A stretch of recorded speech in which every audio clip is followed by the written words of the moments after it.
If it's a Sunday morning on Robin Hood Radio, and it's at this time on Sunday morning, that means we are joined by Willie Hallihan from sportingacause.com.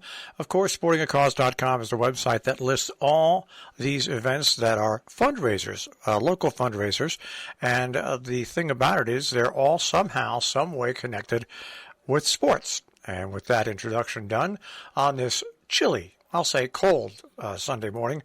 Good morning, Willie. Good morning, Marshall, and thank you for that frosty introduction. No problem. The frost is on the pumpkin almost in the 30s or the low 40s at my house today. I tend to be in a warm spot. I talk to my friends every day, how cold was it at your house, and I seem to be a few degrees warmer here in Canaan. But 34 at my house. Oh, boy. Yeah. That's getting cold. Today, it's getting off to a cold start, but there are events going on. Over in Litchfield, these people got warmed up early. Pretty much as we speak, that zany Beat the Clock Challenge I talked about last week is going on. That's over at the Litchfield Distillery property on Banham Road in Litchfield. And this is that race where competitors run a 2-mile loop, and as long as they can do it in under 30 minutes, they continue to do it. And each round, the time limit is diminished by a minute each lap until there's only one runner left. So those people are keeping warm for sure. Also this morning, the Salisbury Beast 5K will be kicking off at 9:30 this morning. If people thought that, if I hustle, I can get there in time, if you haven't pre-registered, it's not going to work. A lot of events. This is kind of a holdover from the pandemic, Marshall. And I probably shouldn't speak of the pandemic in the past because some elements are still going on for sure. But when the pandemic started, if an event decided to hold, say, a race, you could only register online ahead of time. There was no race day registration to speak of. That was to avoid people gathering around the registration table, and it was a safety thing. But I think we might find that continues into the future, less for safety, but more for convenience for the organizers.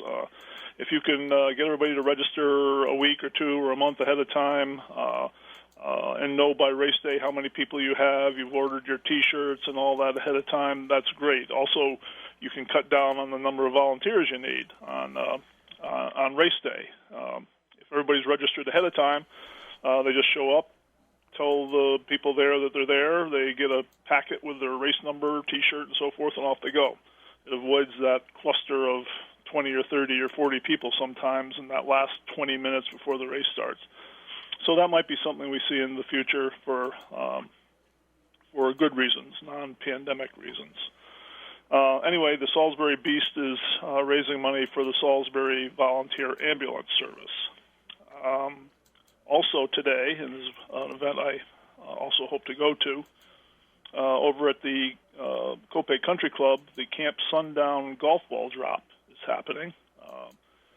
The festivities, if you will, start at 11, and then at 2 they drop the golf balls.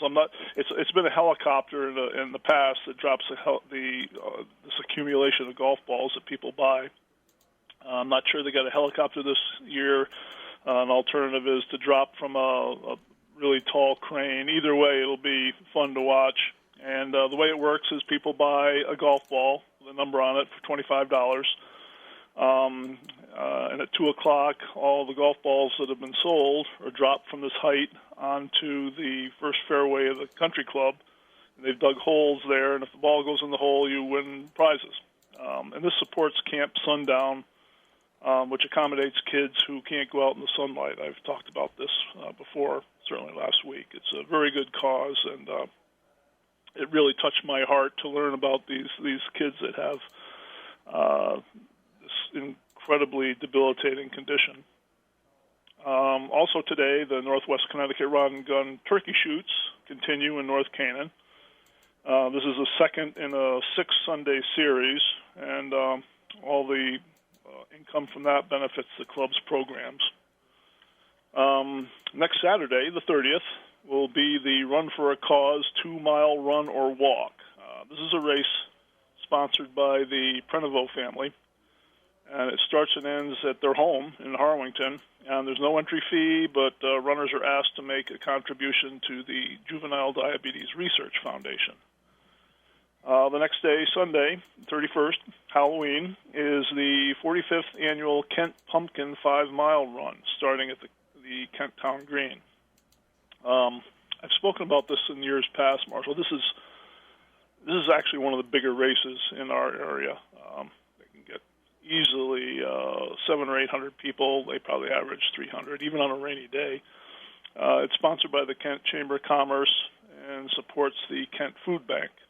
Costumes are encouraged, and I've spoken about how races aren't that much fun to watch. Well, this is an exception because some of the costumes that people can come up with are incredible. My favorite in years past was 6 people got together and ran as a 6-pack of beer.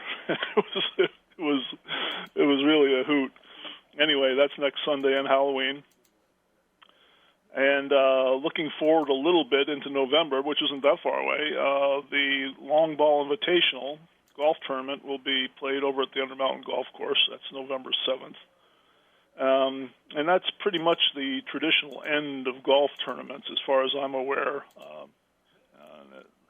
Many people just put their golf clubs away, but you never know. There are years I've played after Thanksgiving, and some years over at Swasso, we've started to make snow on Thanksgiving. You just never know. Is that golf club in Valatia still open year round? They claim to be. Okay. Yeah. The interesting thing is, last year or the COVID year, I played golf in all 12 months. That's the first time that's ever happened in my knowledge. And what you have to have is you have to have a snowless winter. If you have a brown winter, there's no snow on the ground. You have warm days all throughout the winter. You'll have a day or two. It doesn't matter if it's February or January or December or March. And if there's no snow on the ground, then it's a golfing day. And that can happen. But you just never know. I played up there one year in the middle of winter in one of those snowless winters. Mm-hmm.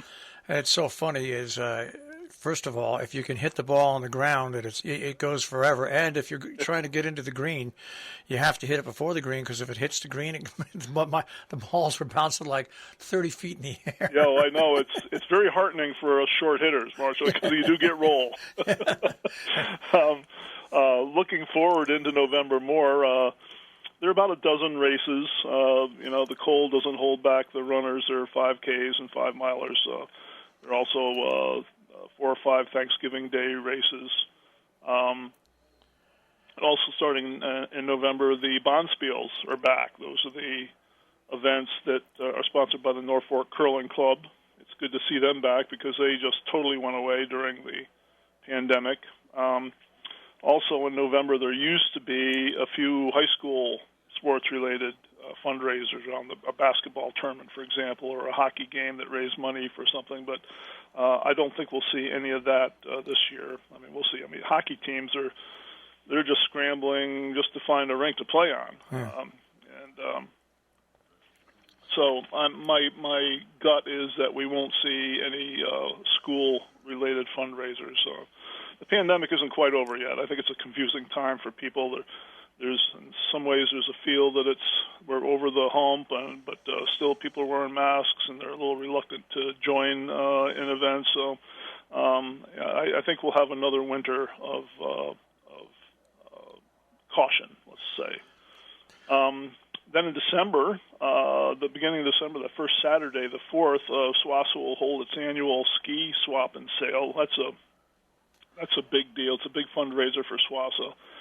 And last year, with the pandemic, we held it. We had all kinds of restrictions. Of course, people were required to wear masks. We hold it at in the facility at the Lakeville Hose Company. Massive space.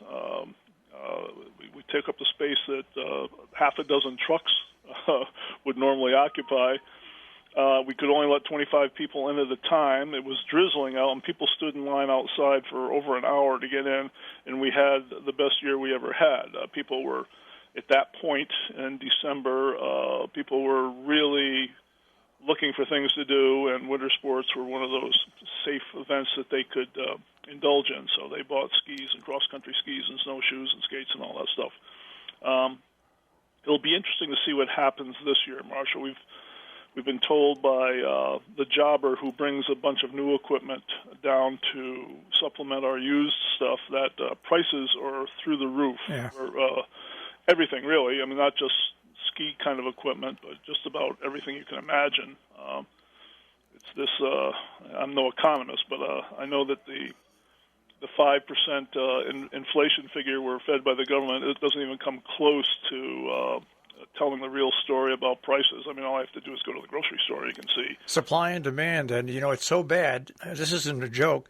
All these places that just sell wings, these wing restaurants, they've now gone to ordering. This is no lie, thighs, chicken thighs, and they of course they take them off the bone, and they're selling chicken thighs when they can't get a hold of chicken wings. Oh yeah, it's a nasty confluence of inflation and all these supply restrictions. I mean, we've all heard the stories every night on the news about all the freighters out in the bays that can't drop off their goods, and it's they're talking about it's going to be a dire Christmas season. Well, I think that's the least of our worries. Yeah. But anyway, it looks like the prices for new ski equipment will be way up if we can get it at all.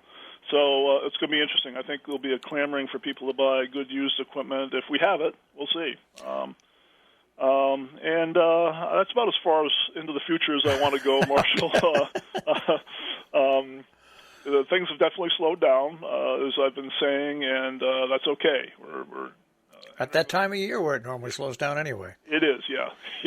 All right, Willie. Well, Sporting a Cause is the website, and Willie, we'll check in with you and get future updates. Okay, thank you, Marshall. You take care. Take care. Willie Hallihan, Sporting a Cause, sportingacause.com.